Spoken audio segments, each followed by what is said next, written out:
Hello young little minds, welcome to another session of All Fours e-learning program. I am DNR. This is physics session number 14, right? Now in this session we will speak about Lami's theorem. Now before going to this, let us recall the things that are necessary to understand this concept. So I was telling you, physics is a subject of measurement. So you measure any entity around you which is defined and which can be measured. Anything around you which can be defined and measured is termed as physical quantity. Well, physical quantities are of two types, scalars and vectors. I was telling you, scalars are those quantities which have got magnitude. Well, even if they possess direction, it has got no significance. Magnitude is significant, direction is insignificant. Such a thing is called as scalars. Vectors are those quantities which possess magnitude, unit, and a direction such that they obey the laws of vector addition. In the previous session itself, I have given you the laws of vector addition, law of commutation, law of association, law of distribution. All those physical quantities which obey these laws of vector additions, then only they are called as vectors. Possessing the direction is not the qualification to be a vector. For a physical quantity to be a vector, it has to possess magnitude, direction, and it has to obey the laws of vector addition. Then only you will term it as a vector quantity. Well, later we have represented three ways of representing the vector there. One is graph method, other one polar method, third is the bi-coordinate Cartesian method. So this way you can represent vector. Third, later the different types of vectors. Later we have studied about the addition of vectors, r bar, a bar plus b bar. And subtraction even, a bar minus b bar. Well, addition and subtraction we have studied by two methods, graph method, analytical method. In graph method we have talked about triangle law, right? Triangle law, and for two vectors it is triangle law. For more than two vectors it is polygon law. Analytical method, parallelogram law we have taken. And later we have given you the laws of vector addition, the laws where the addition of vectors has to obey. Now there is a lot of difference between laws of vector addition and laws of addition of vectors. You have to make out the difference there, okay, right? Now today let us study about the law of equilibrium, law of concurrent forces, or it is simply termed as Lami's theorem. Let us have a gentle talk regarding this. Look, when I was explaining about triangle law, I was telling you, if I imagine, consider two vectors, a bar and b bar.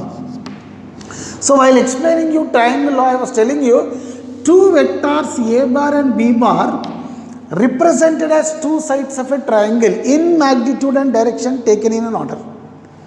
I am representing them as two sides of a triangle in magnitude. Now, what do I mean in magnitude and direction? According to the magnitude, I take the length of the line segment. Magnitude is more, length is more. Proportional, the length of the line segment is proportional to the magnitude, and obviously the direction is in the direction of the vector there, right? Suppose a bar is along east, so I am representing along east. B bar is something making an angle theta with the east, so if I take this as east, some angle theta with the east, B bar, corresponding direction, respective direction I represent, and the length of the line segment is proportional to its magnitude. So if I represent two vectors as two sides of a triangle, then in magnitude and direction, then the third side in the opposite order represents the resultant vector. So r bar is equal to a bar plus b bar. R bar is equal to a bar plus b bar, or let us name it as c bar, right? So c bar, resultant c bar is a bar plus b bar. Okay. Now in this triangle law, so the resultant vector, third vector c bar is the resultant of a and b, which is represented as the third side of a triangle. So c is a bar plus b bar.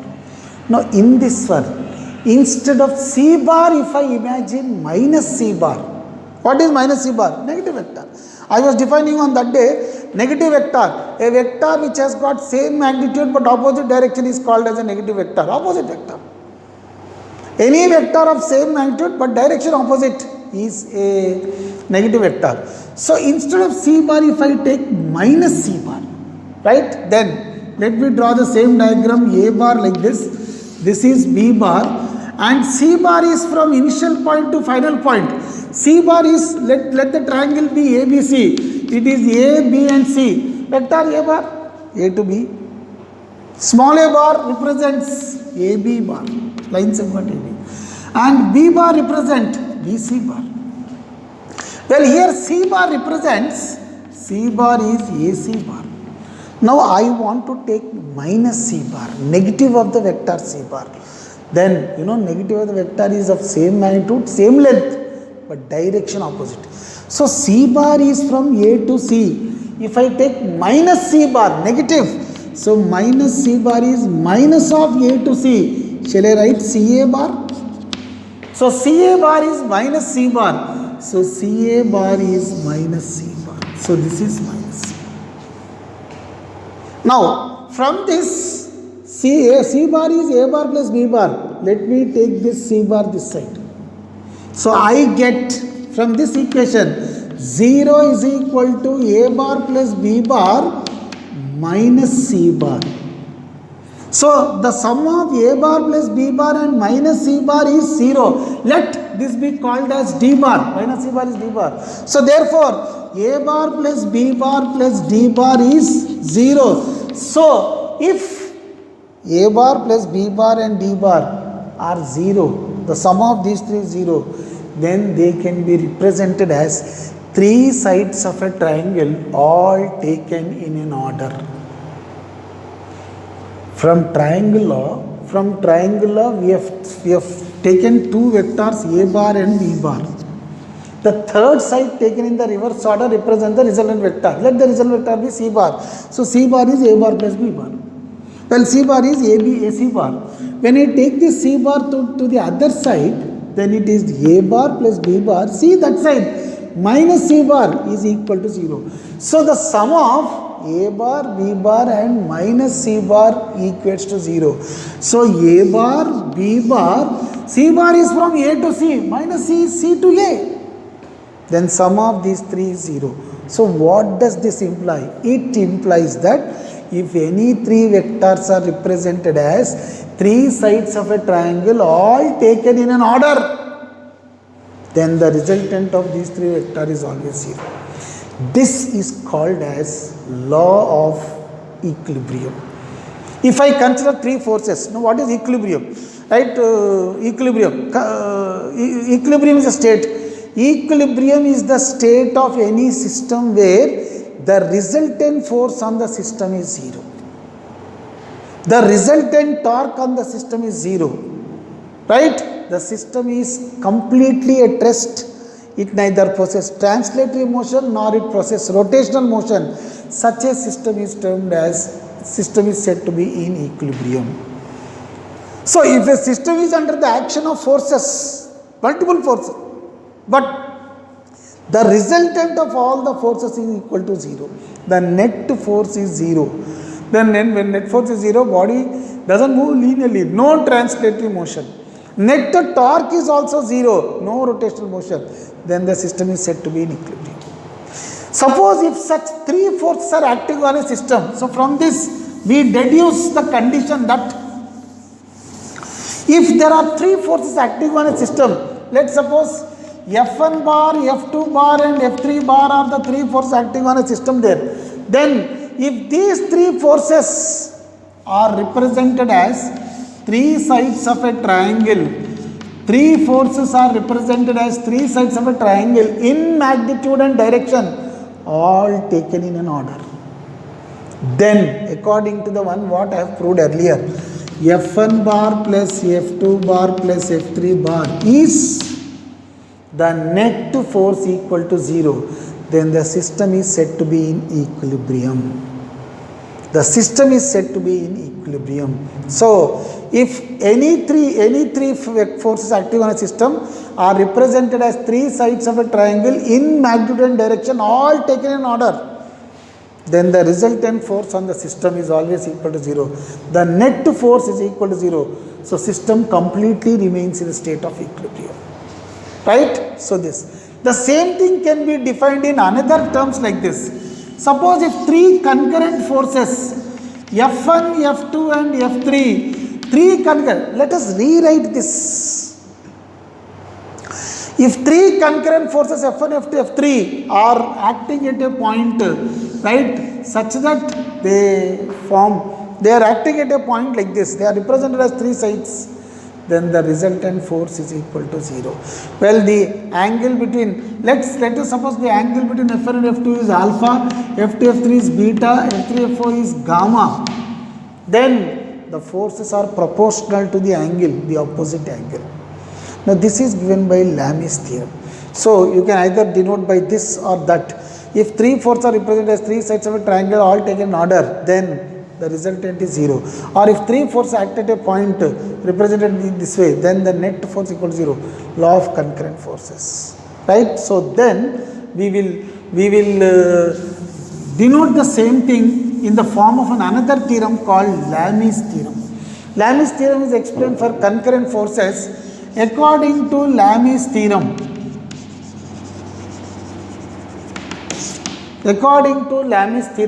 if three forces are represented as three sides of a triangle like this, three vectors, let us say this is A bar, this is B bar and this is C bar, all the three represented as three sides of a triangle. Let the angle opposite to this be capital A. So the angle between these two capital A. Then the angle opposite to B be capital B and this is capital C. Right? Then according to Lami's theorem, A by sin A is equal to B by sin B is equal to C by sin C. A by sin A is equal to B by sin B is equal to C by sin C. Like this you can apply. If three forces are represented as three sides of three concurrent forces like this, A, B and C.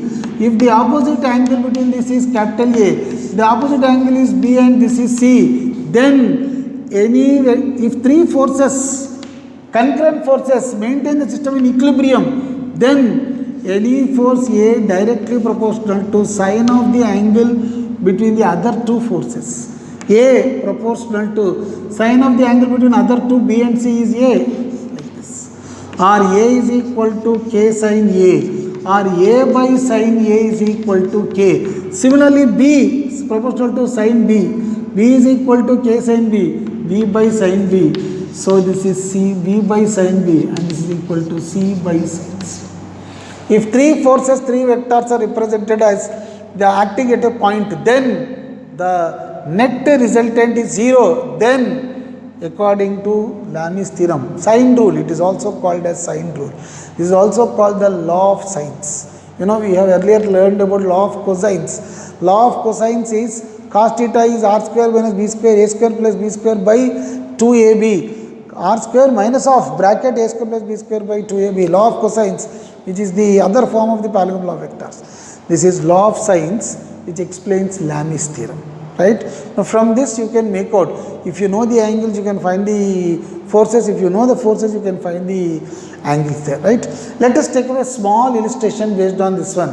Take a small illustration based on. So according to Lami's theorem, if three forces A, B, C are acting at a point like this, then A by sin A is equal to B by sin B is equal to C by sin C. Well, let us apply this to a very simple illustration. Let us take a simple example. Consider a body suspended by means of a string from a rigid support. Let's suppose a body suspended by a very light string, right? A massless string from a rigid support like this.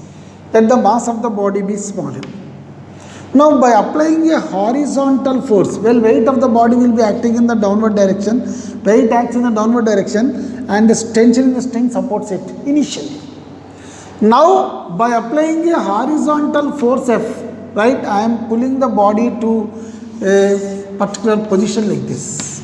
I am moving the body to a small angle such that the string makes an angle theta with the initial direction. The string makes an angle theta with the vertical, right? By applying a horizontal force F, I am lifting it to an angle theta, right? Then what relation we can infer from this? Applying Lami's theorem, let us get a relation for the force. Horizontal force required to pull the body so that the string makes an angle theta with the vertical. Let us take up all the possible cases regarding this concept, applying the Lami's theorem there. Now, so let the center of mass of the body be the point of concentration. The center of mass of the body is a point of concentration. So there acts, first the weight of the body acts vertically downward, mg like this. Now a force F is applied on the body, so F acts horizontally F. Both are perpendicular, this is 90 degrees. And the tension in the string T is along the string T like this. Right? So this is the tension acting along the string this way. This is the tension. If I take this point, the center of mass of the point as the origin, and this is x-axis, this is y-axis like this. Now the string makes an angle theta with the vertical. If this is theta, even this is also equal to theta, alternate angles. Right? This is also equal to theta, alternate angles like this. Then applying, this is 90. So the total angle is 90 plus theta. This is 90. Well, if this is theta, this total angle will be 180 minus theta. And of course, this is 90 degrees. So considering this point O as the point of concentration, at the point of concentration, there are three forces, F, mg and tension. Weight mg of the body is acting in the vertically downward direction. The horizontal force applied on the body, external force applied on the body F, acting horizontally, and the tension in the string is T. Well, the angle between them is like this. If this is theta, this is also theta plus 90. So the total angle is 90 plus theta. Well, if this is theta, the total angle is 180. So the angle from here to here, this angle is 180 minus theta. And of course, this is 90.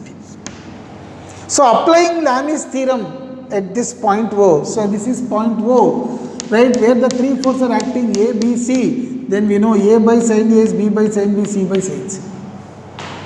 So a force by sine of the opposite angle, force by the sine of the angle between the other two forces, the ratio of this is a constant. Now applying Lami's theorem to this one. Now force F by sine of the opposite angle between other two. F is the force, the other two forces are mg and t. The angle between them is 180 minus theta. Sine of 180 minus theta is equal to mg by sine of the angle between the other two. Mg is the force, so the other two are t and f. The angle between them is 90 plus theta. So sine of 90 plus theta is equal to T by T, the opposite angle, the force between the other two. If T is the force, the other two are F and mg. So it's sine 90. So therefore, F by, well, we know according to trigonometry, sine 180 minus theta is sine theta. It is mg by sine 90 plus theta. 90 plus theta comes in second quadrant. In the second quadrant, sine is positive. And for 90, it changes sign to cos theta. This is T by, we know sin 90 is 1. So therefore, F by sin theta is equal to mg by cos theta is equal to T. This is the relation for it. This is the relation for it. So by Lami's theorem, we can conclude the forces, we can conclude the ratio of forces. F by sin theta is mg by cos theta is to T. Suppose if F is to mg is to T is asked, the ratio, then it is sin theta is to cos theta is to 1. Well, F by sin theta, mg by cos T by 1. The ratio of the force is equal to ratio of sin theta is to cos theta is to 1. This is one method of finding the forces there. This is one method of finding the forces. Yes, sir.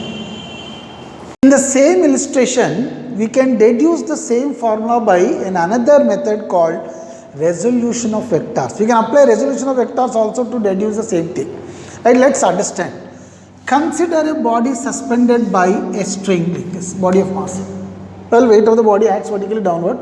By applying a horizontal force, I am pulling the body to a new position from O to new position here, such that the string makes an angle theta, right? So at the considering the center of mass of the body, weight acts vertically downward, the horizontal force is F, and the tension in the string is T. Now considering the center of mass of the body as the origin, this is x-axis, y-axis. Well, if this is theta, this is also theta t. Now let's apply resolution of vectors. Now considering this point as the origin, this is x-axis. The force F is along horizontal direction. The weight of the body acts in the vertically downward direction. Well, horizontal and vertical directions are known, familiar. But the tension is acting at an angle T, at an angle theta to the vertical. Now let us split this vector T tension into components. So resolve the vector into components. When I resolve, this is the component adjacent to the angle, adjacent component, and this is the component perpendicular to the adjacent one. So this is horizontal and this is vertical. So this is adjacent component in the vertical direction. Let me name it as Ty. This is horizontal Tx.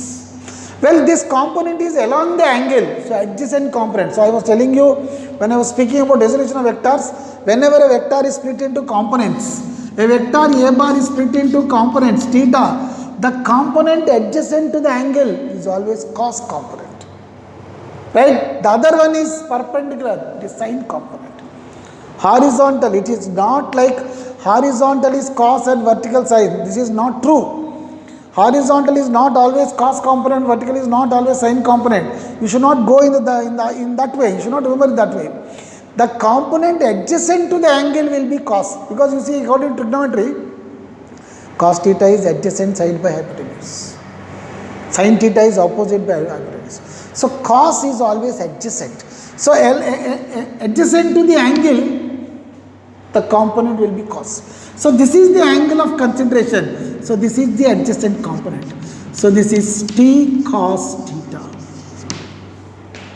Well, the other one is T sin theta, the perpendicular component. So therefore, at the point of this thing, now it is in equilibrium. A system is said to be in equilibrium if the resultant force equal to 0. Resultant force 0 in the sense the resultant force on the system is equal to 0 implies all the forces, the sum of all the forces acting along x direction is 0. The sum of all the forces acting along y direction is 0. The sum of all the forces acting along z direction is 0. The net force is 0. So sum of all the forces along x, y, z, horizontal, vertical or any direction is 0. So sum of all the forces along x direction, here applying this is plus F, this is minus. So F minus T sin theta is equal to 0, implies F is equal to T sin theta.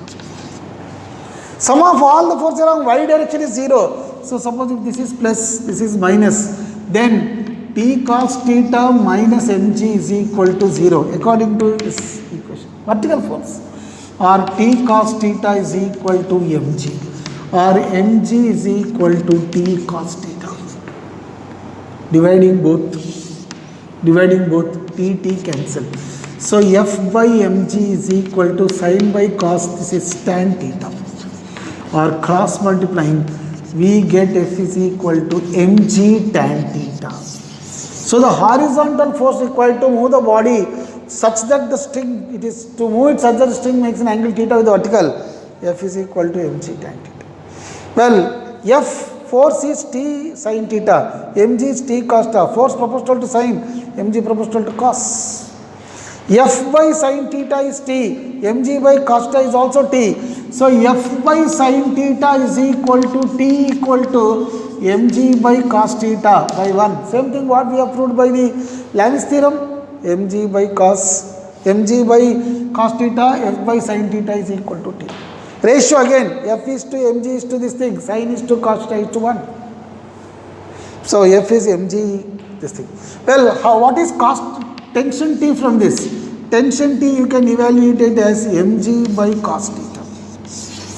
Well, sometimes he will be asking you what is the horizontal force required to move the body such that the string makes an angle theta with the vertical. So the force required F is equal to mg tan theta.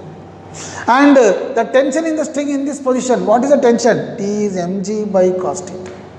In terms of, well, mass of the body is given. So from the mass of the body you can find out F and you can find out T. Well, from this also you can even find out mg is T sin theta, mg is T cos theta. From these two, squaring and adding, you square and add these two. So F square, it is T square sin square theta. Mg square, this is mg square. So squaring and adding these both, it's T square sin square theta plus T square cos square theta. So F square plus mg square is equal to T square of sin square theta plus cos square theta. This is 1. So T square is F square plus mg square, or T is under root. This is the third important equation in this concept. Whenever a body is tilted horizontally through some displacement, then the tension can be evaluated like this, force can be evaluated from this, and tension T like this. So these are the various relations, you can find it out. Well, the same thing we have derived with the Lami's theorem also. With the Lami's theorem, now you can do it by resolution of method also, right? This is the illustration.